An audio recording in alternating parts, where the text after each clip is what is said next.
এগুলো মূর্খ লোক দিয়ে কি করে বিশ্ববিদ্যালয়ে চলবে আমি বুঝতে পারি না। এক অন্ধ আমাদের মতো হাজার হাজার অন্ধকে পথ দেখাচ্ছে, সবাই একসাথে গর্তে করছি। আমাদের দেশে কোনো উচ্চশিক্ষা নেই। সবচেয়ে মজার এক্সপেরিমেন্ট ছিল গার্হস্থ্য অর্থনীতি কলেজ নিয়ে।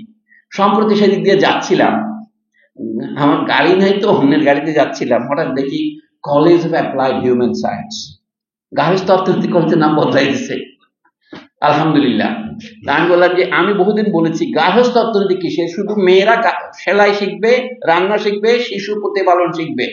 আরে একটা সাবজেক্টের নাম হচ্ছে ইন্ডাস্ট্রিয়াল আর্ট, ওটা যে আর্টস লিখতে হয় সেটাও তারা জানে না। হিউম্যান সায়েন্সেস লিখতে হয় সেটাও জানে না। তারা না জানে ফরাসি, না জানে ইংরেজি, বাংলা তো জানেই না। তো সুতরাং জানেন, এরা আবার ইংরেজিতে লিখছে, বাংলা হরফে লিখছে college of applied human science Dhaka বিশ্ববিদ্যালয়। ঢাকা বিশ্ববিদ্যালয়ের সিলেটকে ঘোড়ার ঘাস কাটে। এগুলো মূর্খ লোক দিয়ে কি করে বিশ্ববিদ্যালয়ে চলবে আমি বুঝতে পারি না।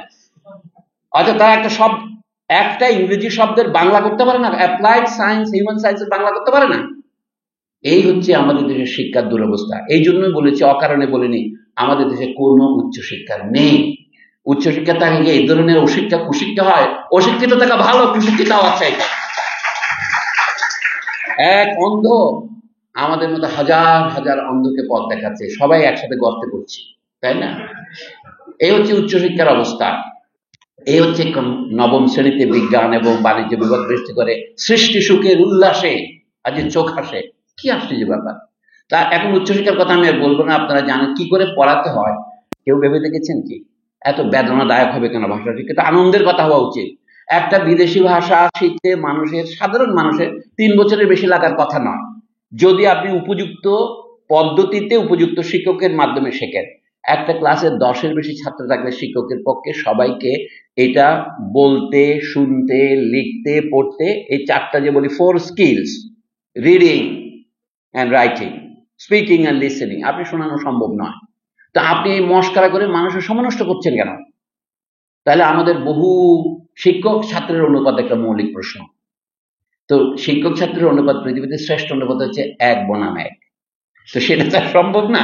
একজন ছাত্র একজন শিক্ষক হলে ভালো হয়। রাজপুত্র রাজকন্যাদের তো একজন ছাত্রের জন্য 10 জন শিক্ষক থাকতো, এবং রাজপুত্র রাজকন্যারা স্কুলে যেত না। আপনারা জানেন সাধারণ মানুষের, বুর্জোয়া ছেলে মেয়েদের জন্য, শ্রমিকের ছেলে মেয়েদের জন্য স্কুলের সূত্রপাত হয়েছে ইউরোপে।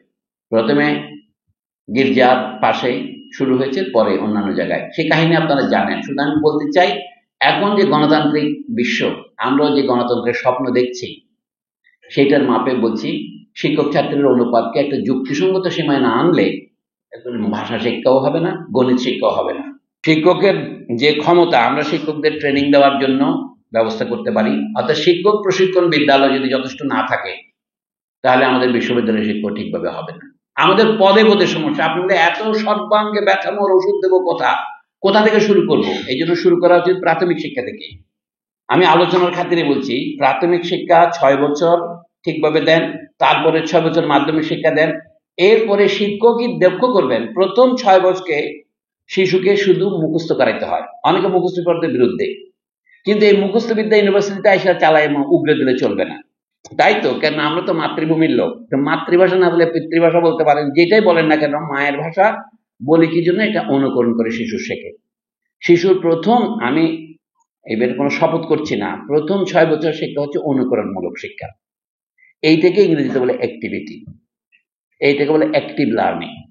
তারপরে আমরা শিশুর যখন বুদ্ধি চিন্তা বিকশিত হতে শুরু করে, তখন সে প্রশ্ন করে, আগেও প্রশ্ন করে, তখন প্রশ্নটাই প্রধান হয়ে ওঠে। যা পড়ে তা নিয়ে সে চিন্তা করে। এইটারই নাম হচ্ছে সে নিজে কিছু বানাতে চায়। যেমন একটা বাক্যের উপর সে আরেকটা বাক্য লেখে। তুমি কোথায় যাচ্ছ, তাকে বলে এটা তুমি অনুবাদ করে দেখি। তাকে যদি তুমি না বলে আপনি বলেন, কি বলা হবে? আপনি কোথায় যাচ্ছেন।